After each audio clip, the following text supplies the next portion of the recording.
Australia's political, economic and military ties with the United States span more than a century, forged on the killing fields of Flanders back in World War I, when for the first time in its history the US Army fought under a foreign commander, Australia's General Sir John Monash. In World War II, General Douglas MacArthur consolidated the Union, fighting the Pacific War from his headquarters in Brisbane. Then when the United States called for allies to join the war in Vietnam, it was Australia's Prime Minister Harold Holt who responded all the way with LBJ. But then there are the conspiracy theories, a question that's never fully been answered. What role did the CIA play in the downfall of the Whitlam government? 1972, and Edward Gough Whitlam strides into the Lodge, ending 23 years of Conservative rule and inheriting the Robert Menzies promise of loyalty to the United States and the United Kingdom. Placed as we are, and you placed as you are, of course, both believe immensely in the closest association with the United States of America. That is elementary and it's natural, and I think it's very significant. But anything of that kind doesn't cut across our association with the United Kingdom for one moment. We are the Queen's men and women, and will continue to be so. And into a controversy over Australia's support for the Vietnam War, waging in that Southeast Asian nation then for almost a decade. Whitlam promised to bring Australian soldiers home.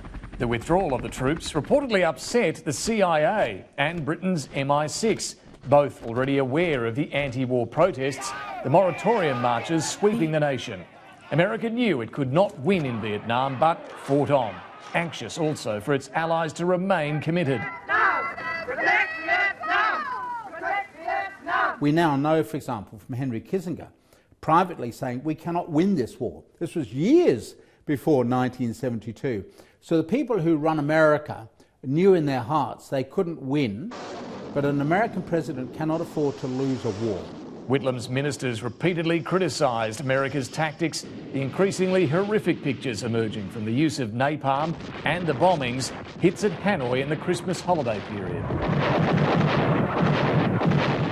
Within days of the Whitlam election victory was the speech that was given by Tom Uren, very critical of the American bombing in Vietnam, what is called the Christmas bombing, so that's 1972. And he was very critical. And the Americans are not used to being criticised by Australia. They're used to getting criticised by the Americans, so they're not worried about that. But Australia, they always knew would behave itself. And now suddenly, they've got a socialist government for the first time in 23 years, and they're presented with this forthcoming cabinet minister, Tom Uren, being critical of American actions within days of Labor coming to power. And it's interesting that the Americans decide to deploy an ambassador by the name of Green, Marshall Green. So suddenly we became much more important on the American radar screen.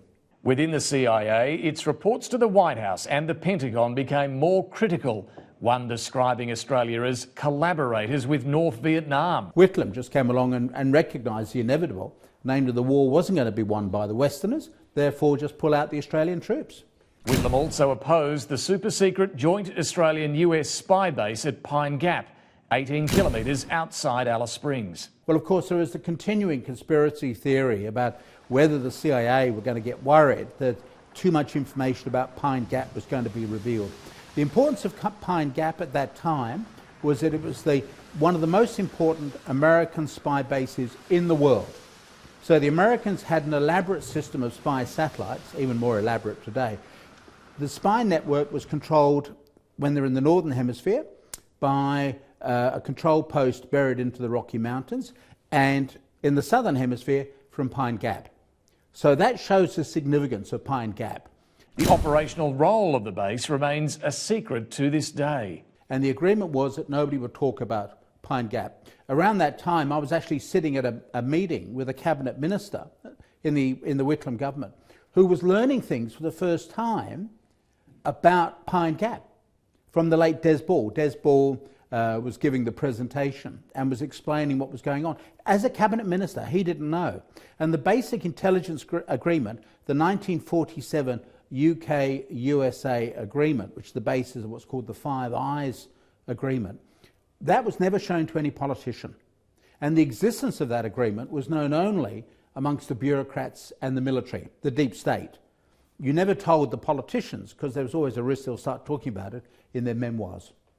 Whitlam also spoke openly of his distrust of ASIO, the Australian Security and Intelligence Organisation, and the long-held Labor belief of its interference in political matters.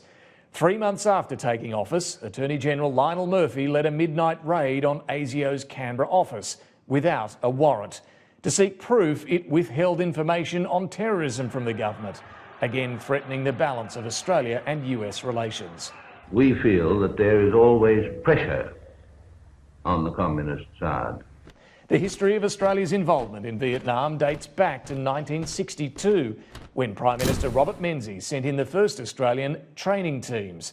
Then in 1964, Menzies went further with the politically dangerous doctrine of conscription, and a year later promised more men and material. And of course it would be, from our point of view, a very, very unhappy state of affairs if they obtained control of our nearest neighbours. Menzies retired in 1966, handing the reins of government to Harold Holt. 6 months later, Holt headed off to Washington to reassure the Americans. President Lyndon Johnson feted his visitor with fireworks, pomp and ceremony, and tokens of friendship, to receive in return Holt's promise of support. You have in us not merely an understanding friend, but one staunch in the belief of the need for our presence with you in Vietnam. We are not there because of our friendship. We are there because, like you, we believe it is right to be there. And so, sir, in the lonelier and perhaps even more disheartening moments which come to any national leader, I hope there will be a corner of your mind and heart which takes cheer from the fact that you have an admiring friend, a staunch friend, that will be all the way with LBJ. In 1967, Lyndon Johnson became the first US president to visit Australia. It was a direct boost to the recently re-elected government of Harold Holt. He was there to offer reassurance about the war here in Vietnam and directly ask for more Australian reinforcements to come and join the fighting here. And he succeeded. Successive Liberal governments sent more troops in until 1972 and the election of Gough Whitlam. The President's visit reintroduced Johnson to Australia. In World War II, President Roosevelt dispatched the then Navy commander down under to report Australia's preparedness for war and its ability to fight. Johnson survived a mid-air crisis and emergency landing in outback Queensland, developed a lasting admiration for Australians, and delivered a glowing report on the nation to FDR. All the way with LBJ, in other words, all the way with Lyndon Johnson, which caused no end of embarrassment in Canberra, but it was a message of reassurance, obviously, to the Americans. Holt also feted the controversial South Vietnamese Prime Minister, Marshal Nguyen Cao Ky, and Madam Ky, delicately filmed during a walking tour of the lodge. During the walk, she picked a bunch of pansies, flowers which she said her husband had often given her. Then, on December the 17th, 1967, news that shattered a nation. This is David Johnson reporting from Portsea. Australia's Prime Minister, Mr. Harold Holt, is missing. All hope faded for the Prime Minister's survival. Conspiracy theories emerged, ranging from allegations of murder to the Prime Minister's abduction by a Chinese submarine crew.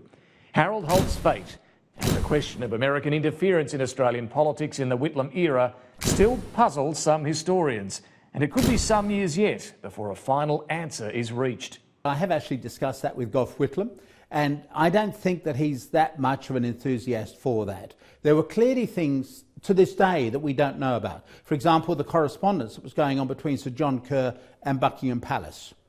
those documents are still not available to the general public. There's been a court case in Australia to get access to those documents. They're still not being revealed. So there are a lot of documents of that era, around November 1975, which are still not in the public domain. So we still don't have an agreed explanation of exactly what triggered the whole need to sack the Whitlam government.